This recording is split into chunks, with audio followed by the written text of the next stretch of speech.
Welcome to Edit Academia's series on dissertation advice. I'm Dr. Karen Harbeck. Today we're going to talk about the ways that students find their dissertation topic.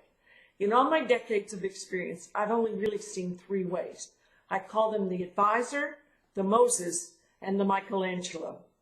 Let's go to the advisor first. If you're lucky, your advisor sees who you are and what you care about and your career path, and they recommend a topic that really fits you. Or you're working with them on some research project and they say, here, take some of it for your dissertation. You're golden if it fits you. That's wonderful. The other side of the coin is an advisor who wants to do their agenda, or they're worried about you, quite honestly, about your topic and whether you'll get a good career path. So they sort of dissuade you over and over, although you care passionately about your topic. All right, in that situation, you can be in a dance of death and not finish your dissertation because you go round and round with them about what your dissertation topic is going to be. They may say, I want you to study in my area of interest, and you say, no, I'm over here in this area of interest. And week after week, you hit a log jam every time you meet. And then eventually they don't return your emails or your phone calls. They don't have time to meet with you.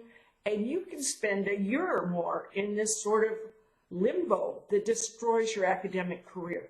What you need to do, if that's happening, is move forward with professionalism and courage and kindness and sit with the person and say, look, I really want to do this.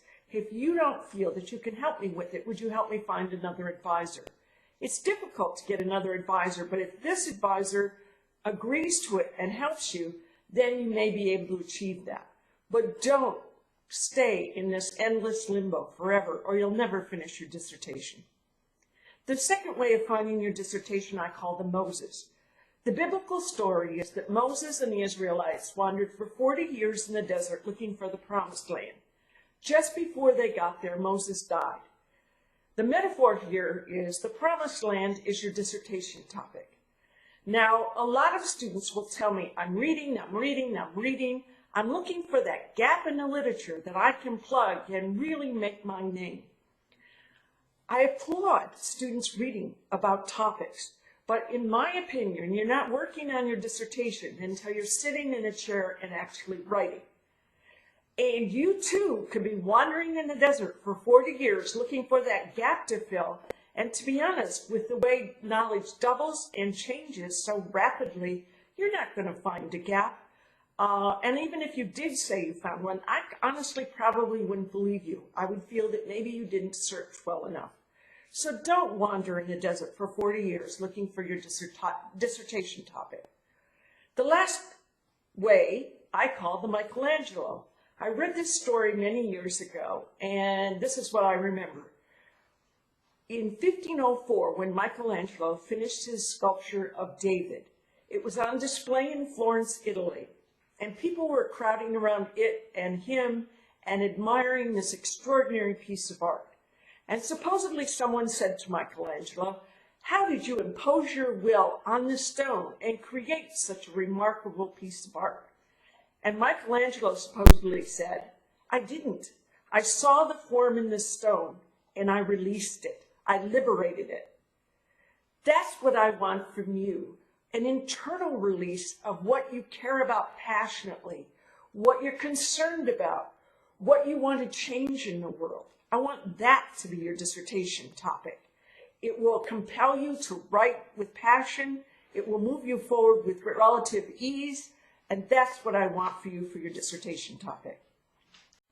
Let me give you an example of one of the most rewarding moments I had as a dissertation advisor. I was teaching human and organizational development, and an American student who lives in Japan plunked down in the seat for our first meeting.